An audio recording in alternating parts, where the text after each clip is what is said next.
So learning outcome 3 is be able to evaluate your own use of resources in the delivery of inclusive teaching and learning. So there's 2 points here. 3.1 is review the effectiveness of own practice in using resources to meet the individual needs of learners, taking account of the views of learners and others also. And then 3.2 is identify areas for improvement in own use of resources to meet the individual needs of learners. So it's over here and there. So we're just going to talk about evaluating the use of resources as well. So you know what resources are. This is the different items that you use on a daily basis.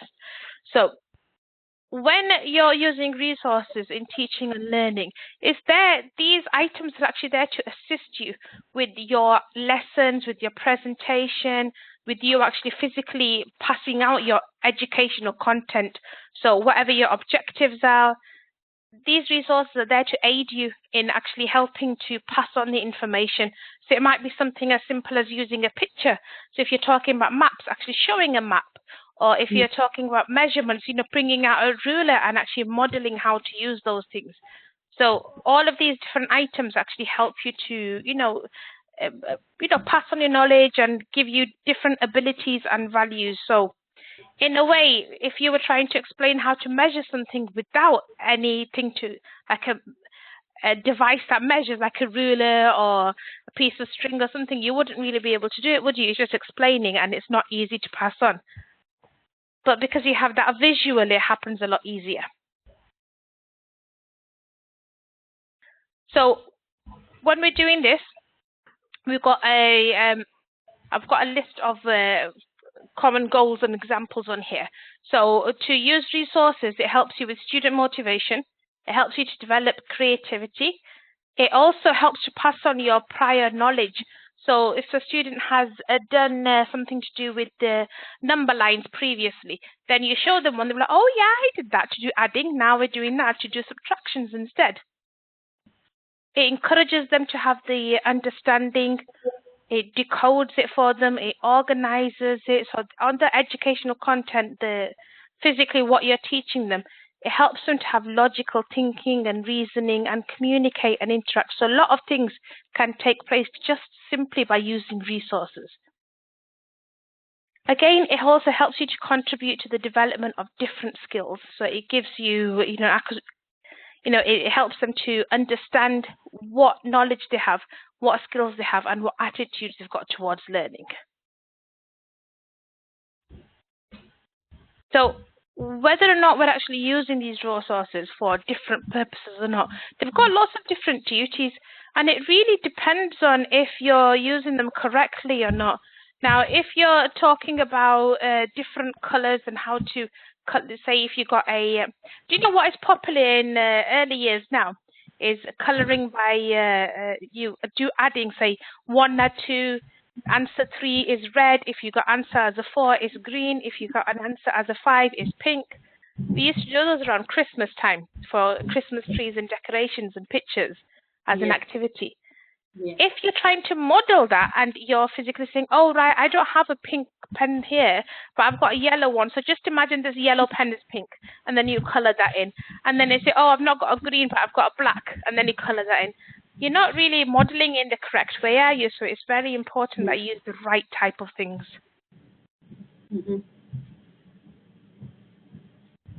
So going on to 3.1. So reviewing the effectiveness of own practice in using resources to meet the individual needs of learners, taking account of the views of learners and others. Ooh, big mouthful. So on here, when we're reviewing, what does it mean by reviewing? So just to cut it down, reviewing is just a process that helps you to look at your own personal experience for you to learn and develop from. It's also another word for processing or debriefing or reflection, as you're quite aware of. So you're just looking back on your own practices, on your own learning, your development, what you're doing on a daily basis. You might have had an intervention group, or you might have taken the class for an afternoon, And then later on, you might go back and you might think about, oh, okay, that child there was acting up. So why was it? Did I not intervene in enough time? Was I being boring? Were they all falling asleep? Were they not finding it interesting? Was I talking for too long? So you're back and you're thinking, oh, what can I change this with? So we go on to resources that can help aid learning. So when you're going to use resources, like we said earlier, it's really important that you actually choose the right type of resources for what you need to do. They need to be realistic and relevant. They need to be something that, you know, if you're setting a homework for an English activity, that you've got to say, okay, you can't say you choose this particular book if they don't have access to the book, or if you're not going to give them that book. You've got to say, okay, choose a book, any book, and write me a book review on it.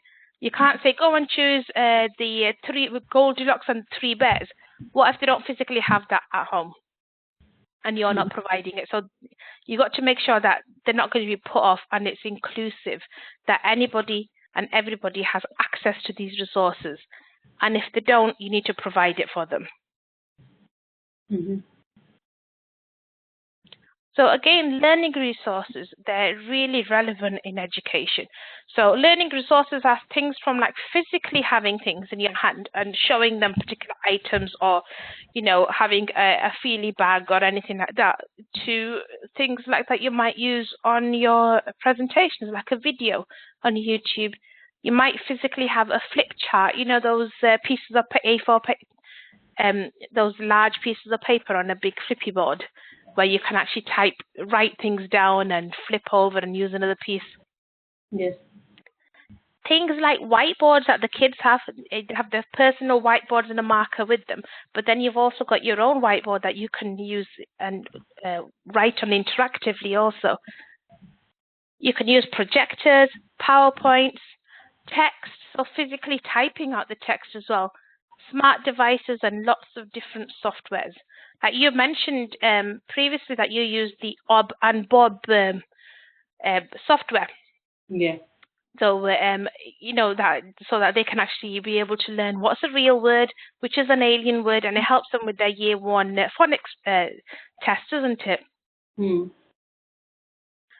So overall, the purpose of this is to just give the children, the students, the opportunity to explore new ideas, look at different types of knowledge, be able to collaborate with each other, to talk to each other, to solve different problems, and also, you know, to develop any different knowledge and skills.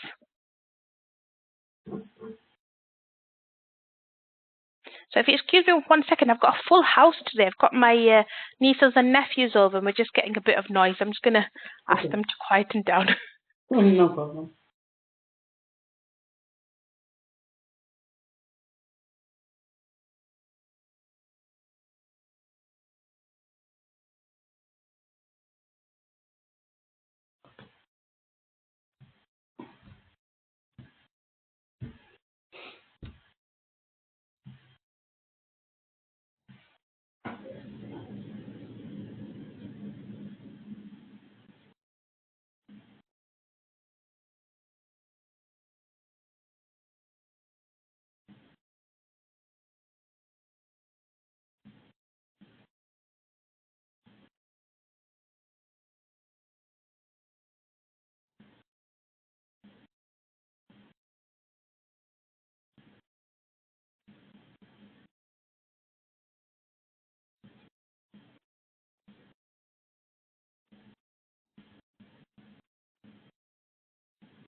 Hi, Geeta. I'm so sorry about that.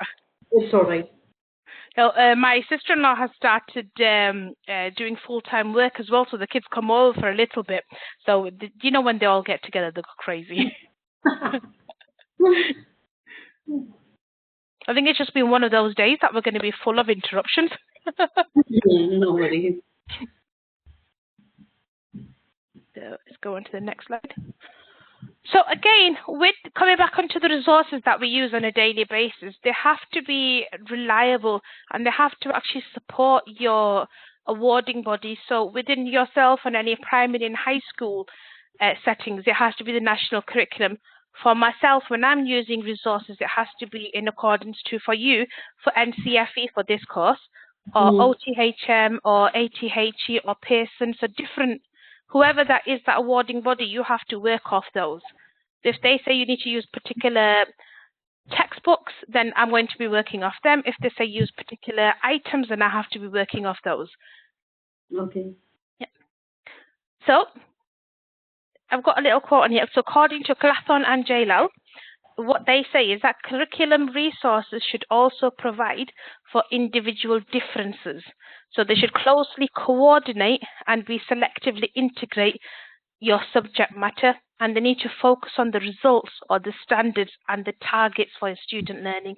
So in other words, they have to be tweaked and differentiated in accordance to what your students' understanding is, but also follow what you're actually teaching as well, along with making sure that you're really focusing on what your targets are and what your standards are. So really, sometimes you think, oh, I'm going to use a PowerPoint now, or I'm going to show the students a video, and it feels like it's one of those things that you don't really have to think about much. But if you're going into specialized resources where you're going to be creating things, then you have to really closely monitor what you're using it for and why are you going to do it. So that'll come into handy, especially when you're in a lesson and you're differentiating work. It's as simple as having 3 types of worksheets rather than one for everyone. So you're still teaching the curriculum, but you're doing it in a way. Yeah. So we've got a range of different learning resources that will actually cater to different abilities on here. So for a learner who has English as an additional language, I mean, this differs quite a lot, and it's been a little while since I've been in primary school, but from what things that I used to use when I was in primary were things like picture exchange system. We'd use intervention programs like Welcome or Getting Ready to Read or First Class at Number 1, and there'll be probably a few different ones that you're familiar with. So for different learning abilities, we do simply differentiated and ability-based worksheets. For somebody who may not be achieving the levels that they should be coming up to, you might break up tasks so that they're easier to understand. You might have 2 questions, then another sheet with another 2 questions, and so on. You could have group support sessions so that any learners who are on the same ability can work together. But also, what I always found that I liked was in certain topics, like, say, science, or in languages, when we were teaching something that had to do a lot of writing on it, we'd set up a high ability and a low ability child together so that they could support each other and work off that way. But there could be one negative point in that is sometimes you notice that the higher ability child might start taking over and won't be that patient with the lower ability child. So there can be plus and negatives on that. And again, you could use your interactive whiteboard as a learning tool. It helps to be there for visual learners who actually have to physically see something to do it. It helps for auditory learners who actually, you can listen to, they'll be listening to you speak about it, they'll be looking at videos. And then for kinesthetic learners who actually physically have to see something happening and then physically do it themselves. So if you're modeling how to color in a particular picture or make a drawing of yourself, a portrait, they'll see you do it and they'll do it themselves. Is there anything that you use in your school to, cater for different abilities?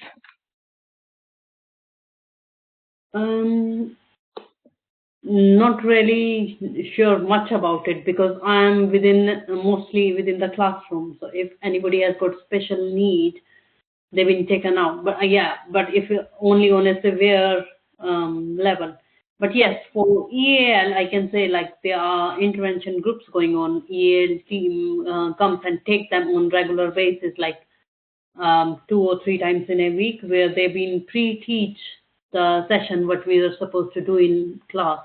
So what we are supposed to do this week, they have already started the last week. So it gives them quite confidence to join within the class when we are doing something. So they are not left out. So they have already been done that input on their own level.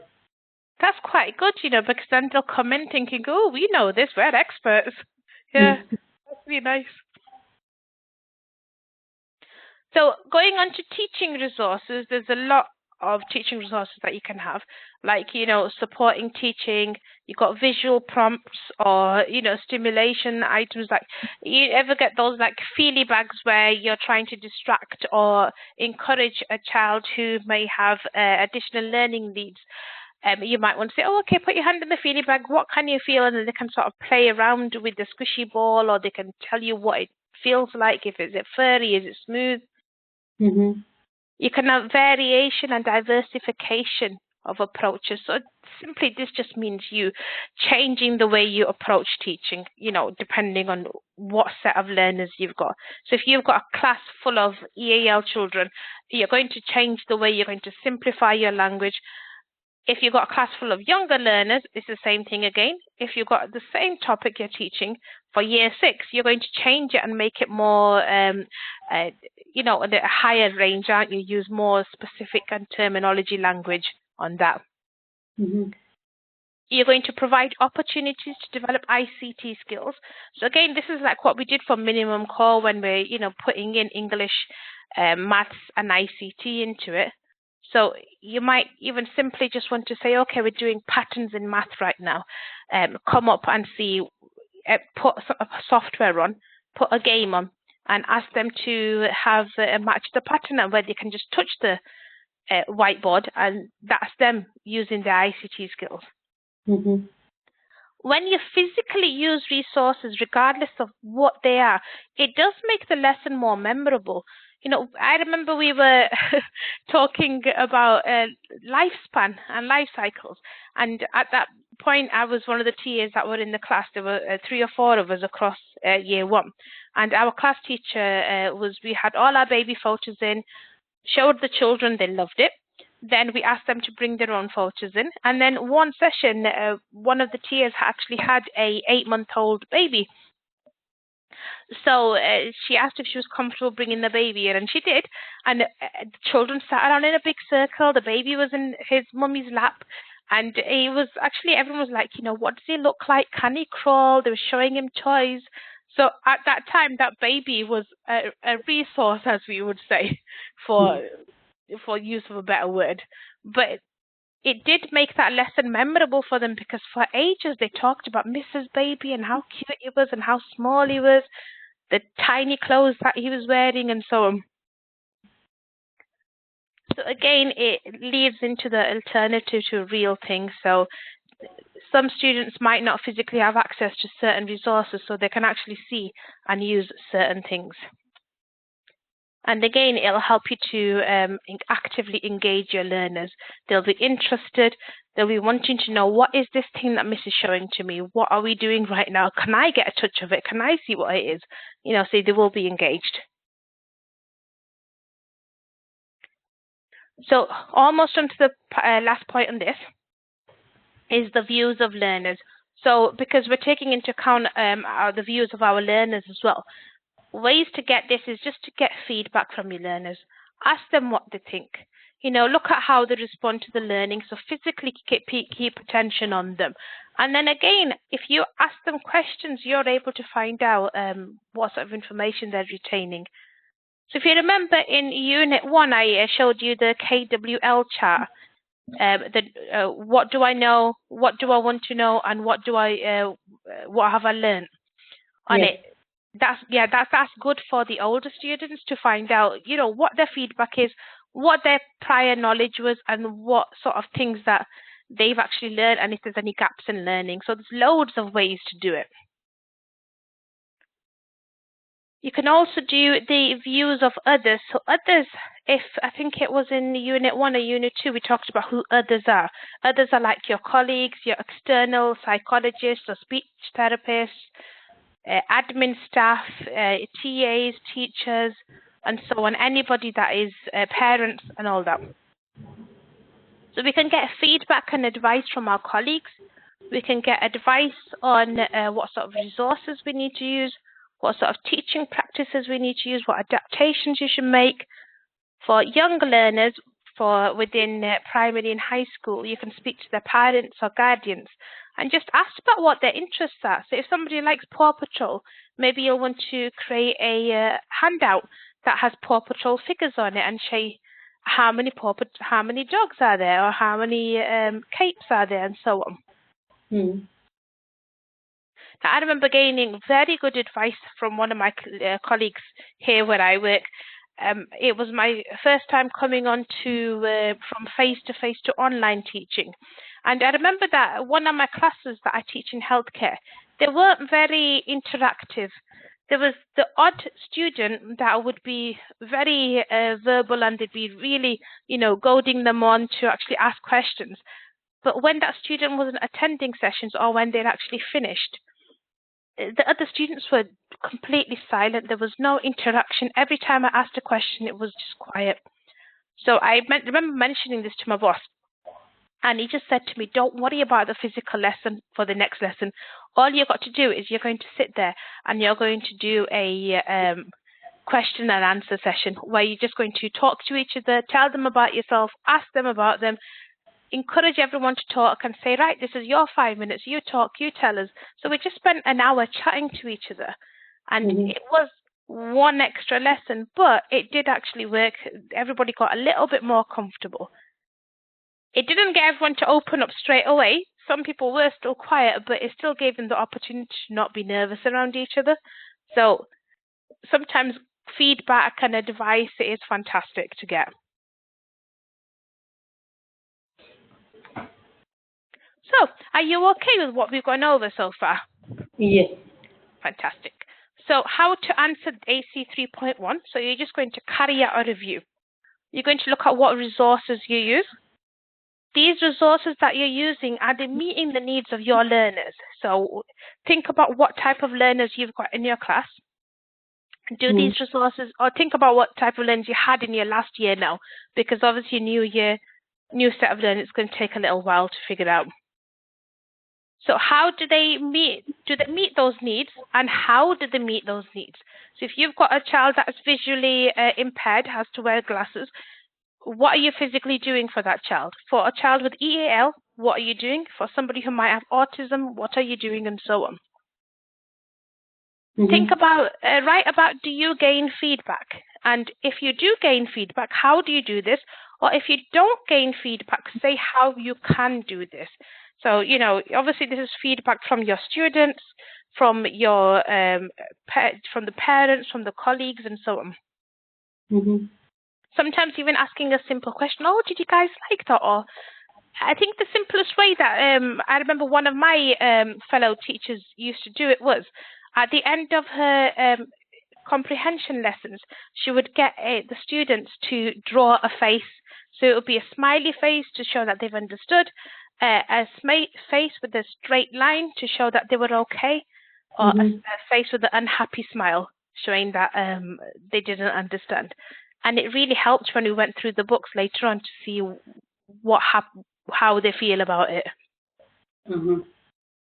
And again, last point in this, do you adapt your sessions and your resources according to the views of learners? So if a learner has told you, or a parent or a colleague or other specialists have said that child A needs this, this and that, and child B needs to sit closer to your whiteboard, and child C needs to not be near these distractions, do you actually adapt it? Do you listen to them? And what do you do to listen to them? Yeah? Yeah. Is that okay? Yeah. Brilliant. So go on to 3.2, where it's identify areas for improvement in own use of resources to meet the individual needs of learners. So on here, you're just going to look at, identifying what areas need improvement, what resources can you do. So you're going to think about what areas are you doing well in, and what areas could be improved. So how will you do this, and what is the impact of this improvement? So the most important part is your improvements that you need to focus on. So for example, you could put down your strengths. You could just say that I've got confidence in using a range and variety of resources. I've got the awareness of impact. I know I've got different opportunities for differentiation when I design my resources. My practical skills are good. I can adapt design and resources, and I can address a range of learners' needs and embed ICT at the same time. So you can put down something like that. That's what I'm good in. And then you can put down, I've put down some areas for improvement. So I just really tried thinking of lots of different things. So areas for improvement, you're going to carry out a skills audit for yourself. How good are you with your policies and following the regulations of your school? Are there any areas that you need to actually manage, or would you like to just carry out a skills audit to see where you're up to date on or what things you're not too sure of? Sometimes this is an uphill battle to make sure that you're up to date on your subject knowledge. So does it need updating? Do you need to do more CPD? You know, what sort of areas can you go and improve on? Then you've got alternative approaches. So how can you actually do certain things? Can you use a different style, or do you actually just stick to the same style day in, day out? Now, before I came into teaching, I always thought, okay, I'm going to do this course, what you're doing, and then I'll go on to do my QTLS, which I'll do, and then I'll just go straight into teaching and that'll be done. I won't need to do any more studying. I'll have a nice, simple time. I'll just teach my specialism and I'll be okay. That was a complete and utter nonsense that I was thinking, because to keep up to date, you're constantly doing CPD. The amount of CPD I have done in these past few years, I have never done before. I mean, working as a teaching assistant and then going straight into doing these qualifications, coming into teaching, you think that that's it, you're done, you're okay now. But because you have a different set of responsibilities, you're working in a completely different scale from what I was doing as a teaching assistant, where I went into support and just differentiate certain things and manage a couple of things here and there. From that, coming straight into teaching and looking at what sort of areas I need to focus and improve. So my whole point is you'll do a lot of CPD even when you're finished. Then even things like exploring different technologies, seeing what sort of things can you use, how can the presentations that you make, how can you make them more interesting, how can you make sure that they're not, completely worded or that they're laid out in a particular way. So even that, for me, still is an area for improvement that I could work on. And I think it's one thing that you constantly carry on as well. Areas of improvement could be like developing blended learning. So, if you've got flexible or distance learning, or if you go into another lockdown, what can you do to make sure that your kids, actually your students, your kids still actually want to come in and want to log on when you can't control it? Things like identifying range of specific learning needs. So how to address those, how to address diversity, putting in new approaches, make your lessons interesting, and then, actually using different resources. So rather than just using a handout, so maybe you can do a role play one day. You're doing a maths activity about grouping. So maybe you can get the children up to the front and do groups of twos. Get 4 or 5 children up, have them split up, get another one to come up and say, show me a group of 2, where they can physically move the children around and so on.